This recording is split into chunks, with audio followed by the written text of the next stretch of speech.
ಗ್ಲಿರಿಸೀಡಿಯಾವನ್ನು ನಮ್ಮ ತೋಟದಲ್ಲಿ ಹೇಗೆ ಹಾಕಬೇಕು, ಒಂದು ಮೂರು ತಿಂಗಳಲ್ಲಿ ಇದು ಒಂದೂವರೆ 2 ಫೂಟ್ ಮೇಲೆ ಹೈಟ್ ಬಂದ್ಬಿಡುತ್ತೆ. ಇದು ದ ಬೆಸ್ಟ್ ವಿಧಾನ ಯಾವುದು ಅಂತಂದರೆ ಈ ವಿಧಾನ. ಯಾರ್ಯಾರು ಆಸಕ್ತಿ ಯಾರ್ಯಾರಿಗಿದೆ ಬೀಜ ಬೇಕಾದವರು ಅವರು ಮಾತ್ರ ನನಗೆ ಕಮೆಂಟ್ ಮಾಡಿರಿ. 98 ಸಸಿ ನಡ್ಬೋದು ಈ ಥರ ಟ್ರೇದಲ್ಲಿ. ಓಕೆ, ಕಳೆ ಪಕ್ಕದಲ್ಲಿ ಡಾಮಿನೇಟ್ ಆಗಿ ಬೆಳೆಯೋದ್ರಿಂದ ಈ ಗಿಡ ಹೈಟ್ ಆಗಲ್ಲ.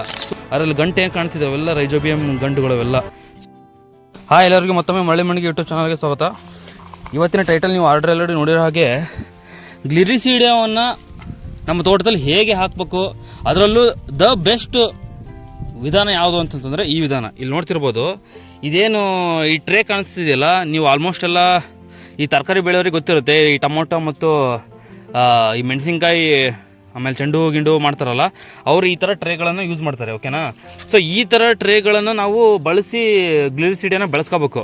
ಸೊ ಇವಾಗ ನಾನು ಮಾಡಿರೋದು, ನಮ್ಮದು ಆಲ್ರೆಡಿ ಗ್ಲಿರಿಸೀಡಿಯಾ ಇದೆ ನಮ್ಮ ತೋಟದಲ್ಲಿ. ನೋಡ್ತಿರ್ಬೋದು, ಗ್ಲಿರಿಸೀಡಿಯಾ ಆಲ್ರೆಡಿ ನಮ್ಮ ತೋಟದಲ್ಲಿ ಇದೆ. ಆದರೂ ಸಹಿತ ಈ ಸತ್ತೋಗಿರ್ತಾವಲ್ಲ ಕೆಲವು ಗಿಡ ನೋಡಿ, ಈ ಥರ ಕಡ್ಡಿ ಚುಚ್ಚಿದೆ, ಬಟ್ ಅದು ಕಡ್ಡಿ ಬಂದಿರಲ್ಲ, ಒಣಗೋಗಿದೆ.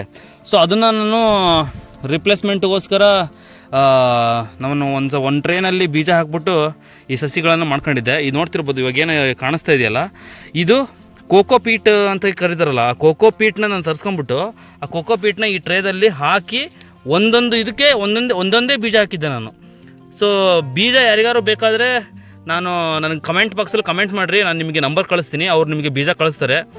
ಸೊ ಒಂದು 1/4 kgಗೆ ಅಂದರೆ 200ರಿಂದ 250 ಗ್ರಾಮಿಗೆ 500 ರೂಪಾಯಿ ತೊಗೊತಾರೆ ಅವರು.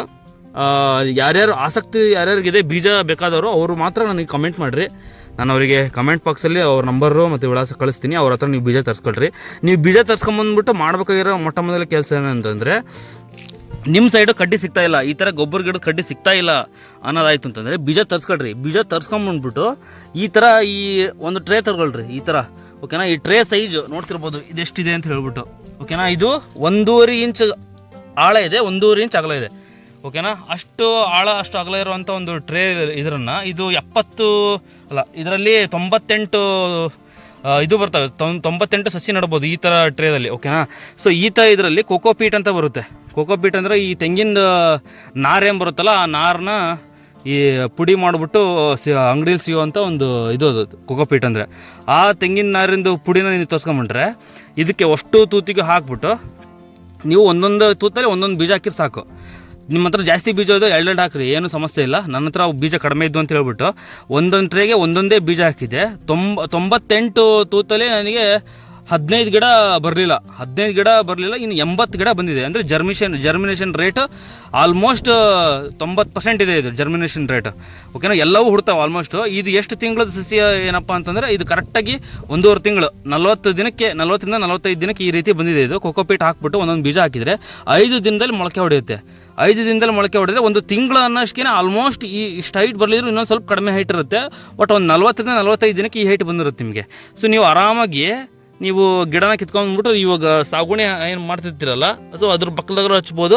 ಇಲ್ಲ ಅಂತಂದರೆ ನೀವು ಹೊಸದಾಗಿ ನಡೀತಿದ್ದಾರೆ ಇನ್ನೊಂದು 15 ದಿನ ಲೇಟ್ ಮಾಡಿ ಇನ್ನೊಂದು ಸ್ವಲ್ಪ ಗಿಡ ಹೈಟ್ ಆದಮೇಲೆ ನೀವು ಆರಾಮಾಗಿ ನಡ್ಕೊಂತ ಹೋಗ್ಬೋದು. ಫಸ್ಟ್ 2 ತಿಂಗಳು ಭಾಳ ಪೋಷಣೆ ಮಾಡಬೇಕಾಗತ್ತೆ, ಯಾಕಂದರೆ ಕಳೆ ಪಕ್ಕದಲ್ಲಿ ಡಾಮಿನೇಟ್ ಆಗಿ ಬೆಳೆಯೋದ್ರಿಂದ ಈ ಗಿಡ ಹೈಟ್ ಆಗಲ್ಲ. ಸೊ ನಾವು ಒಂದು 2 ತಿಂಗಳು ಸ್ವಲ್ಪ ಸುತ್ತಲೂ ಕಳೆ ನಿರ್ವಹಣೆ ಮಾಡಿದ್ದೆ ಆದರೆ ಒಂದು 3 ತಿಂಗಳಲ್ಲಿ ಇದು 1.5 2 ಫೂಟ್ ಮೇಲೆ ಹೈಟ್ ಬಂದ್ಬಿಡುತ್ತೆ. ಇದು ಅವಾಗ ಏನಿಲ್ಲ, ನೀವು ಬ್ರಷ್ ಕಟ್ರ್ ಹೊಡಿತಾ ಇದ್ದೀರಾ, ಏನೇ ಮಾಡ್ತಿದ್ದೀರಾ ಅಂದ್ರೆ ಸಹಿತ ಇದು ಗಿಡ ಕಾಣುತ್ತೆ, ಏನು ಸಮಸ್ಯೆ ಇರಲ್ಲ. ಸೊ ಈ ರೀತಿ ನೀವು ಬೆಳ್ಕೋಬೋದು. ಕೋಕೋಪೀಟ್ ನಮ್ಮ ಹತ್ರ ಸಿಗ್ತಾ ಇಲ್ಲ ಅಂತಂದರೆ ಉದುರು ಮಣ್ಣು ಇರುತ್ತಲ್ಲ, ಹುಡಿ ಮಣ್ಣು. ಸೊ ಆ ಥರ ಎರೆಹುಳು ಗೊಬ್ಬರನಾರ ಆಗಿರಲಿ ಅಥವಾ ಹುಡಿ ಮಣ್ಣು ಅಥವಾ ಈ ಎರೆಹೊಲ ಅಂತ ಇರ್ತಾವಲ್ಲ, ಆ ಥರ ಹುಡಿ ಮಣ್ಣು ನೀವು ತೊಗೊಂಬಂದ್ಬಿಟ್ಟು ನೀವು ಹಾಕಿ ಕೂಡ ಬಳಸ್ಬೋದು. ಕೋಕೋಪೀಟ್ ಹಾಕೋದ್ರಿಂದ ಜರ್ಮಿನೇಷನ್ ರೇಟು, ಸಕ್ಸಸ್ ರೇಟು 90%ಗಿಂತ ಜಾಸ್ತಿ ಇರುತ್ತೆ ಅಂತ ಹೇಳ್ಬಿಟ್ಟು ನಾವು ಕೋಕೋಪೀಟ್ ತರಿಸಾಕಿದ್ವಿ. ನೋಡ್ತಿರ್ಬೋದು ಗಿಡ ಎಷ್ಟು ಚೆನ್ನಾಗಿ ಬಂದಿದೆ, ಬೇರೆ ಹೆಂಗೆ ಬಿಟ್ಟಿದೆ ಅಂತ ಹೇಳ್ಬಿಟ್ಟು. ಈ ರೈಜೋಬಿಯಂ ಗಂಟು ಸಹಿತ ಇದರಲ್ಲಿ ಕಾಣಿಸ್ತಾ ಇದೆ. ಈ ವಿಡಿಯೋದಲ್ಲಿ ಅಷ್ಟು ಇದರಲ್ಲಿ ಕಾಣಿಸ್ತಾ ಇದೆ ಗೊತ್ತಿಲ್ಲ, ನೋಡಿದ್ರೆ ತೂತು ಅದರಲ್ಲಿ ಗಂಟೆ ಹೆಂಗೆ ಕಾಣಿಸ್ತಿದೆ ಅವೆಲ್ಲ ರೈಜೋಬಿಯಂ ಗಂಟುಗಳವೆಲ್ಲ. ಸೊ ದ್ವಿದಳ ಜಾತಿಗೆ ಸಸ್ಯ ಆದ್ರಿಂದ ಇದು ಲೆಗ್ಯೂಮ್ ಪ್ಲ್ಯಾಂಟು. ಇದು ನೈಟ್ರೋಜನ್ ಫಿಕ್ಸೇಷನ್ಗೆ ಹೆಲ್ಪ್ ಮಾಡುತ್ತೆ, ಅದಕ್ಕೋಸ್ಕರ ನಾವೆಲ್ಲ ಇಲ್ಲಿ ಹಾಕ್ತಾಯಿದ್ದೀವಿ. ಸೊ ಹೆಂಗೆ ನಡೋದು ಅಂತ ಹೇಳ್ಬಿಟ್ಟು ನಿಮ್ಗೆ ತೋರಿಸ್ತೀನಿ ತಡ್ರಿ. ತಗೊಂಡು